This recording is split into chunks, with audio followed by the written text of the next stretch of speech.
Thank you very much, Samir. Excellencies, ladies and gentlemen, pleasure and honor being here. And I know you've had a day full, but what impressed me the most was the effort which ORF has put in choosing the name. The name itself of the conclave is Chaturanga. A whole lot of people in the audience in the world are familiar with something called chess. But they probably have forgotten the word Chaturang. It all started as Chaturang, became Shatranj, and from Shatranj it became chess. The transition is what defines India as well. So many things came out of India, kept changing shapes and signs, but continued nevertheless. And it also defines India as a country, as a civilization, which has shown a lot of resilience, not just in recent past in economic terms, but in cultural terms as well. We change, we modulate, but we still refuse to change completely. And that resilience showcases that there's a benefit in being who we are and living the way we do. Sustainability probably has been made fashionable in recent past, but sustainability is something which we have lived since ancient times, and we value it as a quality, as a passion. And when we are dealing with Chaturang, the very first out of the four pillars, the first pillar is conflicts, the second pillar is competition, the third is cooperation, and fourth is creating or creation. I would stick to the last two and not the first two, because we know we have seen ample, or we all have ample exposure to the first two. Conflict I need not talk about, because I'm sure that's the primary thought which comes to anybody's mind when engaging in multilateral forums or on any platform. Everybody knows all kinds of conflicts which the world is suffering from. Some may be short-sighted, who may see only a part of the conflict in a particular region, but others have the knowledge wide enough to see the globe and see where all conflicts have existed, for how long, and for on a whole lot of subjects. And India's vision being few thousand BC till now, so we've seen conflicts, we've lived through the conflicts, we continue to live through the conflicts, and that doesn't mean India has been party to the conflicts. We have been problem solvers rather than problem creators. Even when we were the most powerful nation in economic terms in the globe, we still chose not to put down anyone. We chose partnerships, we chose cooperation, and that's India's learning from a long, long, long history as a nation. When I think of recent times and recent methodologies which are operating, I think Prime Minister's face comes to my imagination. And when PM said that this is not an era of war, I'm very clear what he was referring to. Of course, there's an immediate connection to the recent conflicts which are happening, but there is a deeper connection as well. And the deeper connection is looking at the multilateral fora, the bodies which were meant to resolve the conflicts, which were meant to prevent the conflicts in the first place. And if any, then in those cases, arbiter and deflect or resolve the conflicts, have somewhere failed to do so. And that failure is what we see today. And any discussion, all the discussions that we've been having since yesterday, have to be towards pragmatic approach to what's happening around. Can we be limited by the knowledge we have? Can we be limited by the geography that we are aware of? And can we be limited in the principle what we follow and pick and choose our subjects? And as long as we are limited, this resolution will not happen. The resolution requires vastness of understanding and vastness of purpose. And I think in those terms, the words again come resonating back that this is not an era of war. And if this is not an era of war, then what era is it? This is an era of cooperation. This is an era of creation. After huge losses, mankind has reached where mankind has. We've all struggled with poverty for a very long time. We still continue to suffer with poverty, climate change, energy crisis, food crisis, fertilizer crisis. And if we all need to deal with these crises, we need to find solutions which are necessary for peace building. And only in a peaceful, kinder, compassionate atmosphere can these solutions be found. And if we look at India's approach, and India's approach is when we are working with the countries, we are looking at the principle of benefit of all, Sarve Bhavantu Sukhina, which means everyone, let there be happiness, wealth, prosperity for everyone, not just for me. In fact, Gita, one of our ancient texts, it says if you are a wealthy person and you don't share your wealth, it's akin to being a thief. Does it resonate with some? Because ultimately, wealth building has elements of all kinds. The elements of wealth building will have resources, which may have come from other places. It will have human element and talent and skill, which may have come from other people. So while you progress, and we generate wealth, we need to have the heart to share it with the less fortunate ones. That's what all the religions in the world teach. That's what human value is all about. That's what kindness, compassion is all about. And that's what makes a human.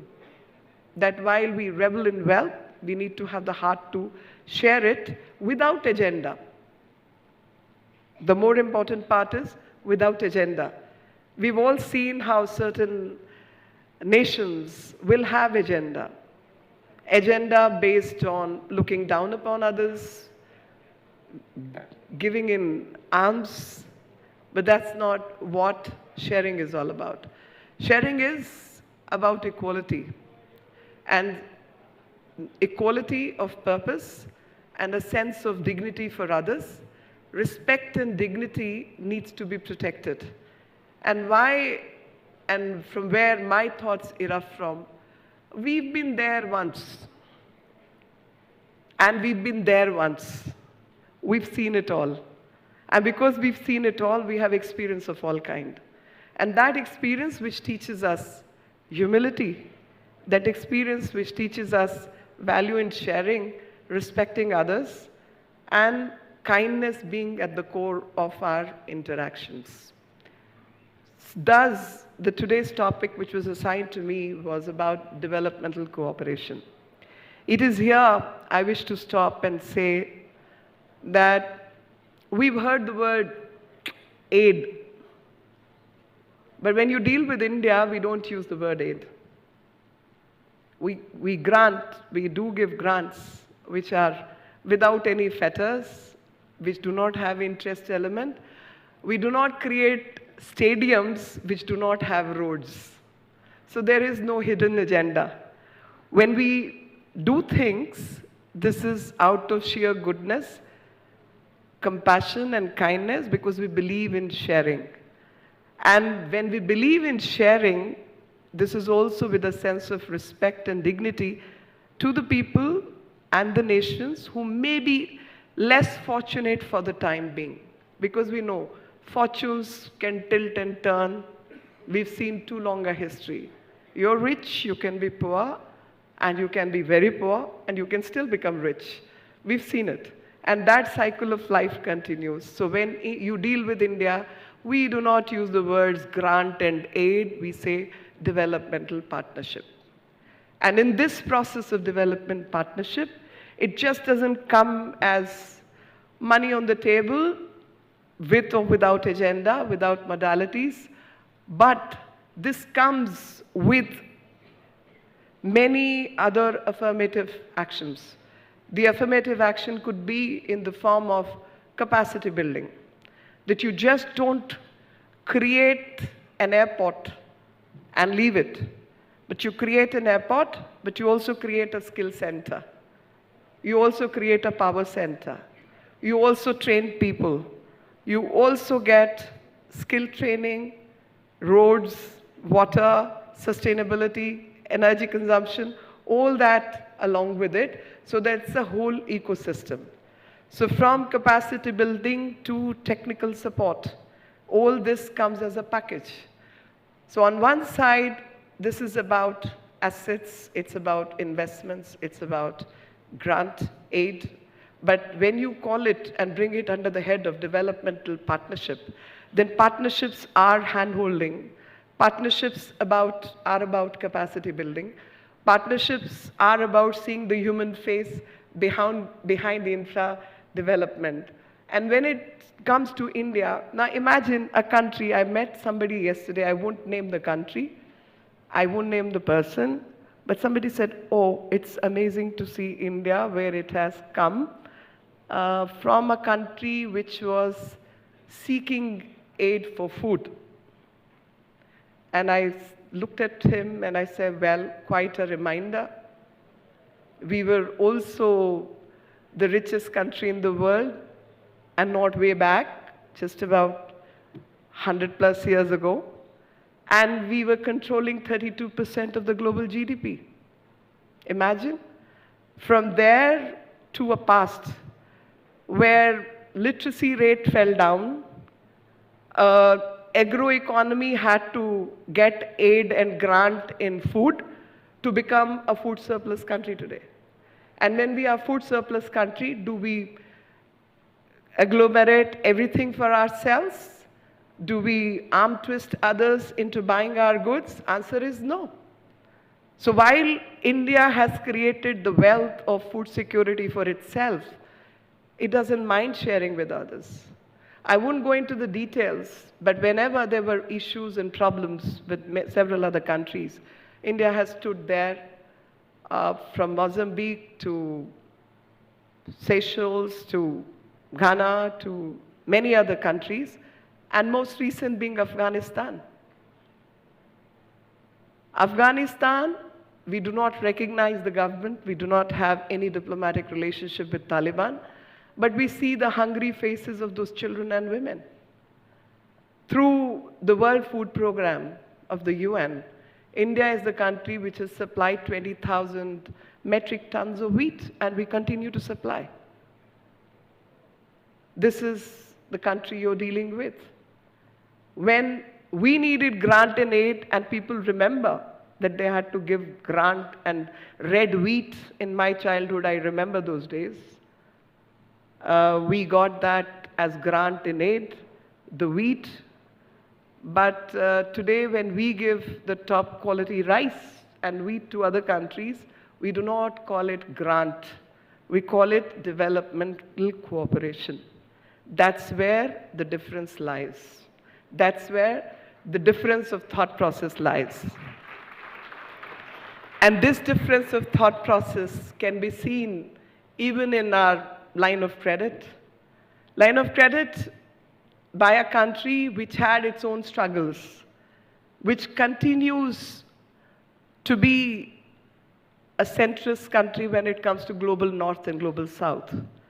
While we are a country of the global north today by virtue of being the 5th largest economy, but not way back, just 10 years ago, we were one amongst fragile 5. And we remember that. We don't forget. History has a lot to teach.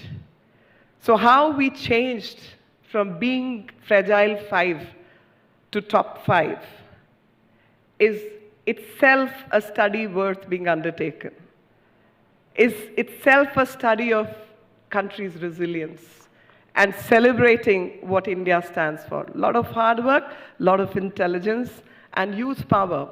Youngest country in the world with 65% of people being youth.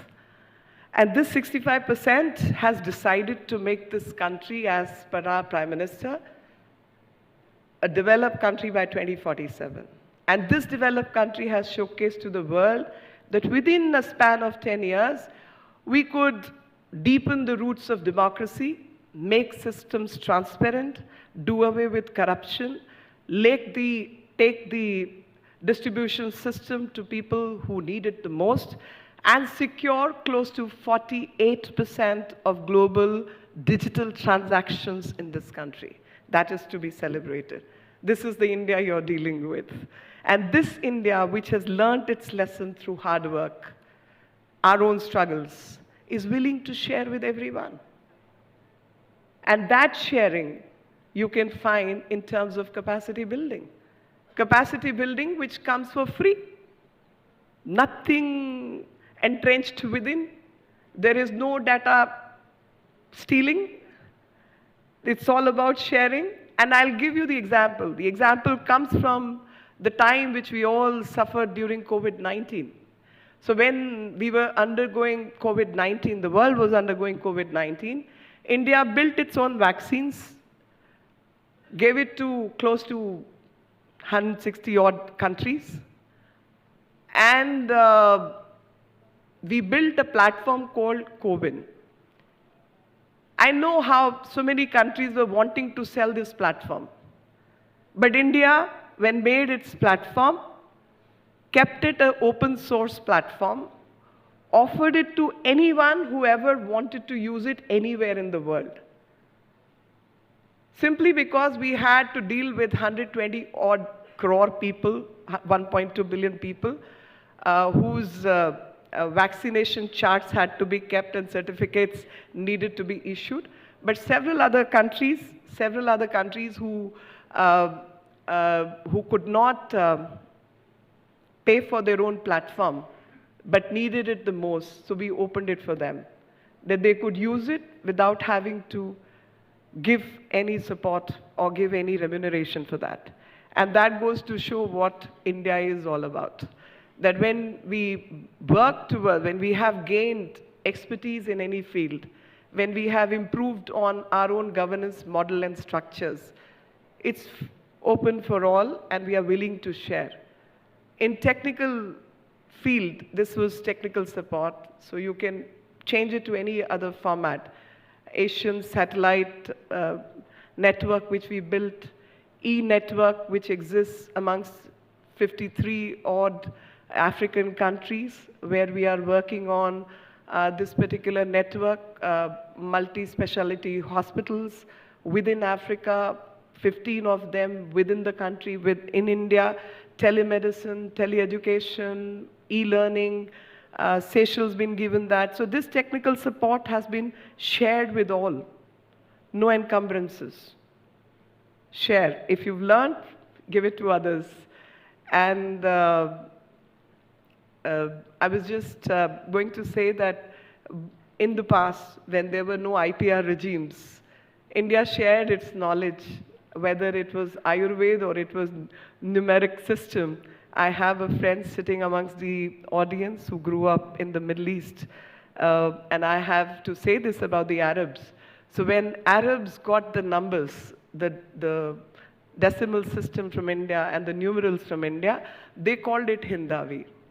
So they gave the credit to India and they called it Hindavi. It's a different matter that when these numeral system went to Europe and rest of the world, they called it Arabic numerals. So that's where I was coming to, limited by our knowledge. What we know superficially is what we know without getting into the depth that what actually transpired in the history and from where it came from. So technical support, line of credit. In terms of line of credit, whether it's buyer's credit opening of the markets or market assistance in any form or any other support or financial support that is needed is all provided for when we deal with technical and infrastructure development. I must share Maldives, for example. We built roads for them. Circular road was done by India. Ghana, we did project on their one of their sugar industry, which was, and we supported them, that this could be made available for the local market, for export market, along with 30 megawatt of the electricity and power generation plant. Similarly, railway network, metros, we've helped wherever we could, and without, again, no hidden agenda, no hidden meanings. What you get is on the table, and what you receive is what you ask for. And again, when I forgot to draw that line, that when Prime Minister was speaking to the Ugandan Parliament in 2018, he made a statement, and I think that particular statement actually encapsulates our foreign policy initiative in terms of developmental cooperation. He said, "We will do as you need, as demanded by you, as it is required by you, and in that requirement, we will work with you for your benefit, and everybody gets to benefit out of that particular developmental process. We will build and create local skills, and we will work on the local opportunities for all."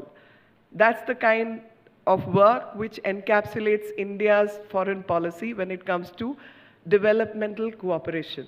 We've used it as a tool to reach out to our friends, and you'll be happy to learn that a nation which was struggling with food, which had its own energy issues, which had huge population to deal with, which had health as one of the parameters to deal with, all those things were dealt with, and all those capacity building that we were generating for ourselves, we were sharing simultaneously with others. It was open for all, and close to $107 billion is what India has assisted others with, without ever speaking about it.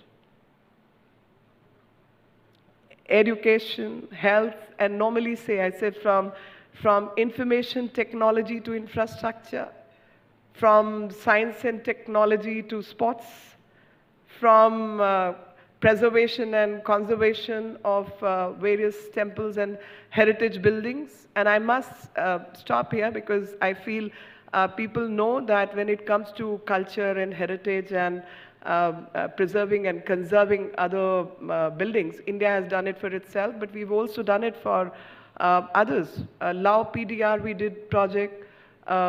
We did project Angkor Wat in Cambodia.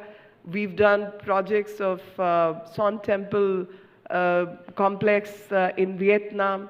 We've done several temples and Buddhist places in Myanmar. We've done a mosque in Maldives, Middle East. So wherever is the question of preservation and conservation comes, India has assisted both technically, supported financially, and also in terms of developing manpower and capacity building. Along with one project, we do all that also, so that there is a continuation of what we have done. So while we hand it over to others, the process can continue, and there are long-term benefits to the people of that particular region. Even in Uzbekistan, we did one project. So repeatedly, these conservation activities also go on. In terms of international collaborations, if you can just broadly have a look, you'll realize that Indian initiatives, which have been primarily the past 10 years, the decade has been led by the direct intervention of the Prime Minister and has been led from the front. And we can see the steps, we can see the footmarks. And those footmarks are actually twofold. One, that India believes in its spiritual heritage, and you will see those pug marks everywhere. Two, India believes in human values. So you will see those values of compassion, kindness, standing for the right perspective everywhere. And when we combine these two, you will see the face behind that happens to be the Honorable Prime Minister who's leading from the front. And when he's leading, he's repeatedly making these statements. And over a period of time, when you analyze, you'll realize that if Turkey got earthquake, NDRF team from India was the first one to enter and last one to leave. When Nepal had earthquake, we were the first responders to inform and to assist. When there was a crisis situation in Bangladesh, we were the first ones to be there to help and exit. So whether it's NDRF, it's Army Medical Corps, it's food assistance, it's healthcare, vaccination, generic drugs, building hospitals in 53 countries, then linking them through internet. I mean, these are some groundbreaking realities. And that doesn't take away the fact that individually we would have helped so many others in so many different ways, in capacity building of teachers, e-learning programs, computer training programs, infrastructure development, grant in aid, if I may use the word, but I hate using this word, but supporting people where we can in whichever way. The only purpose has been that what we have gained in terms of knowledge, our shared heritage, our own experience. Every interaction teaches us, sometimes teaches us to replicate certain projects and replicate conduct and behavior of certain people because they impressed us, they were so good. And sometimes what not to do when dealing with countries. So something which hurts you, something which puts light in a wrong place, you know, this is not the way to deal with others. And thereby, India's developmental cooperation is caring in nature, dealing with others with respect. Respect, tenderness, care are the core principles based on which we deal with other nations and carry on with our purpose of diplomacy and well-being of the world. And when we are dealing with Chaturang, I deal with the two, that to create out of conflict, to survive out of competition, you need to work at cooperation and thus make the world a better place to live for everyone and learn to face up to what we have to face up in utmost truthful manner, and then only we'll be able to resolve the conflicts and deal with the way world is. Thank you very much. Jai Hind.